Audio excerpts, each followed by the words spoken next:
අපේ බුදුරජාණන් වහන්සේ මේ කාමයන් පිළිබඳව කරුණු පැහැදිලි කරනකොට උපමා රාශියක් ගෙනහැර දක්වමින් ඒ කාම ආදීනව දේශනා කරන්නට යෙදුණා.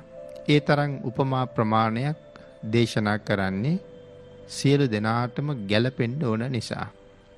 අංගාරකාසූපමා කාමා, කාමයෝ භාග්‍යතුන් වහන්සේ වරක් අඟුරු වලකට උපමා කරලා දේශනා කළා. භාග්‍යතුන් වහන්සේ දේශනා කරනවා අලු නැති, දුම් නැති විශාල අඟුරු වලක්. සඳහන් කරනවා 4 රියනක් පමණ දිගයි, 4 රියනක් පමණ පළලයි. පුරුෂයෙක් වැටුනොත් ගිනි අඟුරු වල ගිලෙන තරමටම ඒ වල ගැඹුරුයි. ඒ තාක් ගිනි අඟුරු වලින් පිරිලම තමා තියෙන්නේ. ඊටාම දැඩි උණුසුමක්, දැඩි රස්නයක් මේ අඟුරු වලින් නැගෙනවා. පින්නතුනි, එහි යම් කෙනෙක් වැටුනොත් ගිනි රස්නෙන් බැදිලා කර වෙලාම යනවා. නමුත් කිසි කෙනෙක් මේ අඟුරු වලට බහින්න නම් කැමති නැහැ. භාග්‍යතුන් වහන්සේ දේශනා කරනවා කාමයන් පිළිබඳව ඇතිවන්නා වූ තද ආසාවත් ඒ ගිනි අඟුරු වගේම රස්නෙයි. ඒ කාමයන් නිසා මිනිස්සු දැඩි අපහසුතාවයට පත් වෙලා තමයි ඉන්නේ. පින්නතනි, කොයි තරම් අපි මේ ජීවිතේ දුක් විඳිනවද? කැමති දේවල් ජීවිතේට ළඟා කරගන්න. රෑ දවල් දෙකේම දුක් විඳිනවා. අවුව වැස්ස පිළිබඳවවත් හිතන්නේ නැහැ. ඒ තරම්ම දුක් විඳිනවා. ඒ තමන්ගේ එදිනෙදා අවශ්‍යතාවන් සම්පූර්ණ කරගන්න කියලා හිතලා. නමුත් එහෙම කොච්චර හිතලා කටයුතු කළත් විවිධ අවස්ථාවන් වල කැමති දේවල් කොයිතරම් ජීවිතයට ළඟා කරගත්තත් ඇතිවීමක් නැහැ. බොහෝම දුක් විඳලා කැමැත්තෙන් ආසාවෙන් යම් දෙයක් Taman ළඟට ගත්තාම ඒකේ වටිනාකම බොහෝම කෙටි කාලයකින් ඉවර වෙනවා. ඇයි ඒක පිළිබඳව තියෙන ආසාව එතනින් අත්හැරෙනවා. මොකද දැන් ඒක Taman සතු වෙලා. ඊට පස්සේ තවත් දෙයක් ගැන හිතනවා. ඒක ගන්නෙ කොහොමද? ඒක කරන්නේ කොහොමද? ඉතින් ඒ වෙනුවෙන් නොවිඳිනා දුකක් නැහැ. මානසික නිදහසකුත් නැහැ. කායික සුවයකුත් නැහැ. මානසික සුවයකුත් නැහැ. ඉතින් නැවත ඒක ළඟා කරගත්තාම තවත් දෙයක් ගැන. මේ කාරණාවල් සඳහා මේ ගත කරන කාලය, ඒ වෙනුවෙන් විඳින දුක අපිට නිකන් දුකක් නෙමේ වගේ. විඳින්නේ අසීමාන්තික දුකක්. නමුත් එච්චර දුක් විඳින්නේ ඇයි? මෙහෙම දුක් විඳහම මේ වාගේ දෙයක් ලැබෙනවා කියලා බලාපොරොත්තුවක් තියෙනවා. ආමිෂයක් බලාපොරොත්තු වෙනවා. ඒ ආමිෂයේ වෙනුවෙන් තමයි මේ සියලුම කැපකිරීම කරන්නේ. නමුත් ඒකේ බලාපොරොත්තු වෙන තරම් ලොකු සුවයක් තියෙනවද පින්නතුනි? ස්වල්ප වූ සුවයක් තියෙනවා. මිනිස්සු සුවයක් නැතිමනම් කාමයන් පිටිපස්සේ දුවන්නේ නැහනේ. සුවයක් තියෙනවා. ඒක ඊටාම ස්වල්පයි. తాවකාලික සුවයක් වෙනුවෙන් අපි දීර්ඝ කාලීන දුකක් විඳිනවා. ඒක තමයි කාමයන්ගේ ස්වභාවය. ඒ නිසා භාග්‍යතුන් වහන්සේ දේශනා කරනවා කාම ආශාව සම්පූර්ණ කරගන්න යම් කෙනෙකුට බැරි වුණොත් සමහර අය ජීවිතේ පවා නැති කරගන්නවා. ජීවිතේ ලැබුවේ කොච්චර අමාරුයින්ද? නමුත් කාමයේ නිසා ඒ දුර්ලභ ජීවිතයගේ වටිනාකම තේරෙන්නේ නැහැ. මෙලව හොයන සියලුම දේවල් මේ ජීවිතේ තරම් වටින්නේ නැහැ පින්නතුනි. නමුත් නොවටිනා කාමයක් වෙනුවෙන් වටිනා ජීවිතේ නැති කරගන්න යොමු වෙන තරම බොහොමයි. ඊළඟට භාග්‍යතුන් වහන්සේ දේශනා කරනවා සුපින කූපමා කාමා. කාමයේ හරියට කොයි වගේද? සිහිනයක් වගේ කියලා. කාමයෝ රෑදුටු සිහිනයක් වගේ. පින්නතුනි, සිහිනෙන් අපි කොච්චර දේවල් ලබලා තියෙනවද? කොච්චර දේවල් ලැබුවත් ඒ සියලුම දේවල් සිහිනෙන් අවදි වුණාට පස්සේ මොකවත්ම නැහැ. එහෙනම් කාමයත් ඒ වගේ. ඒ නිසා භාග්‍යතුන් වහන්සේ දේශනා කරනවා යම් කෙනෙක් යම් තරම් වෙලාවක් සිහිනයක් බල සතුටු වෙනවද? අවදි වුණ ගමන්ම ඒ සතුට එහෙම්මම නැතුව යනවා. සතුටු කරපු දේවලුත් එහෙම්මම නැතුව යනවා. ඇසිල්ලකින් ඒ නැති වෙන නිසා එක් පුද්ගලයෙකු විසින් බොහෝ වේසී කාමවස්තුන් උපයා ජීවිතයට ළඟා කරගත්තත් ඒව නිසා මේ ජීවිතයේ ලබන ලොකු සැපයකුත් නැහැ. අතීතයේ ලොකු සැපයක් ලබලත් නැහැ. එහෙනම් කාමයන් නිසා අනාගතයට ලොකු සැපයක් ලබන්නෙත් නැහැ.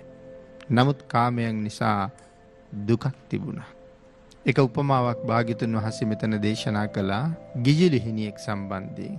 ලිහිණියෙක් මස් කැටියක් අරගෙන අහසට නගිනවා. ඔහු මස් කැටියත් අරගෙන අහසින් යනවා දැක්කහම තවත් ගිජු ලිහිණියෝ, කොස්වා ලිහිණියෝ, උකුස්සෝ විශාල ප්‍රමාණයක් ඔහු පසුපස්සෙන් යනවා.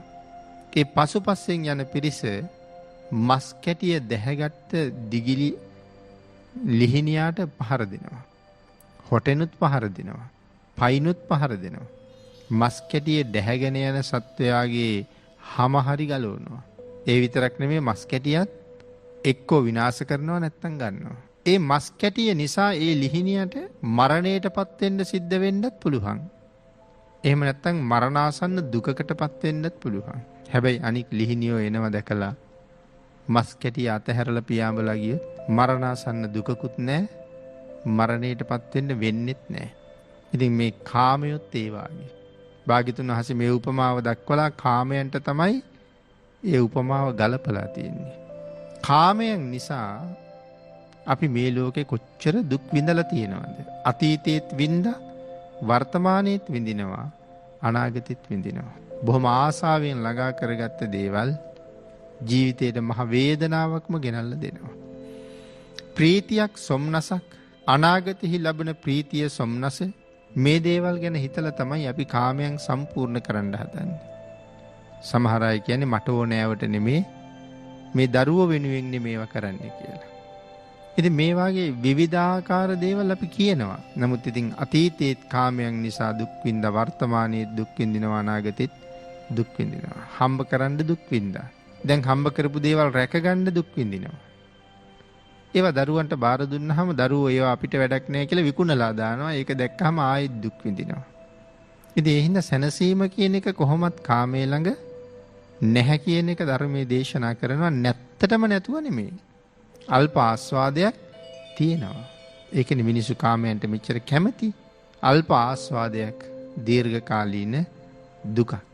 ඒක කාමයේ ස්වභාවය. ඊළඟට භාග්‍යතුන් වහන්සේ දේශනා කරනවා යාචිත කූපමා කාමා. හරියට මේ කාමයෝ අනුන්ගෙන් తాවකාලිකව ඉල්ලාගත්ත දෙයක් වගේ. తాවකාලික වශයෙන් අනුන්ගෙන් ඇඳුම් පැළඳුම් ඉල්ලගත්තාම අපි ඒවා ආපහු ගෙනහිල්ලා දෙන්න ඕනේ. මොකද ඒක ණයට අරන් තියෙන්නේ. ඒ නිසා ණයට ගත්ත දෙයක් ආපහු දෙන්න ඕනේ. සඳහන් කරනවා අනුන්ගෙන් ඉල්ලගෙන අනුන්ගේ ඇඳුම් ඇඳගෙන මහ පෝසතෙක් වගේ පෙනී හිටිනවා. අනුන්ගේ වාහනයක් ඉල්ලගෙන ගිහිල්ලා ඒක මගේ වගේ කටයුතු කරනවා. සාමාන්‍ය ස්වභාවය එහෙමයි. ඒක මනාව පැහැදිලි කරනවා. නමුත් ඇසිල්ලකින් ඒ සියල්ල අහිමි වෙලා යනවා. සමහරලාට අනුන්ගේ ඇඳුමක් නමුත් ඇඳගෙන ඉන්නකොට ඒ පුද්ගලයාම ආයේ ඇවිල්ලා දොස් බස් කියලා ඒක ගලවගෙන ගියොත් එතනම එතකොට අපි කොහොම අපහසුතාවයටපත් වෙනවද?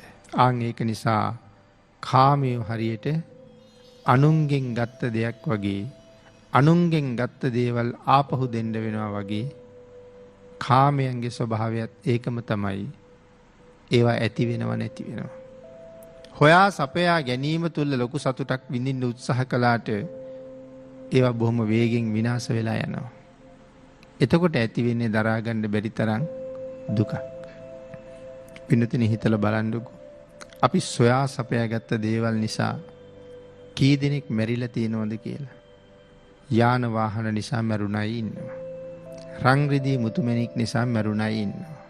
සමහර කෙනෙක් අපේම වාහනේ නැගලා ගමනක් යමු කියලා අරගෙන ගිහිල්ලා මගට ගිහිල්ලා අයිතිකරුවා මරලා දාලා වාහනේ පැහැරගෙන යනවා. සමහර කෙනෙක් රන් රිදී මුතුමැණික් වාගේ දේවල් නිසා අනික් පුද්ගලයාව අයිතිකරුවව මරලා ඒ දේවල් පැහැර ගන්නවා. සමහර වෙලාවට සල්ලි මිල මුදල් අරගෙන මගට බැස්සහම ඒත් එක්ක මරණාසන්න දුකකට භාජනය වෙන්න වෙනවා, ගුටි කණ්ඩ වෙනවා හරියට.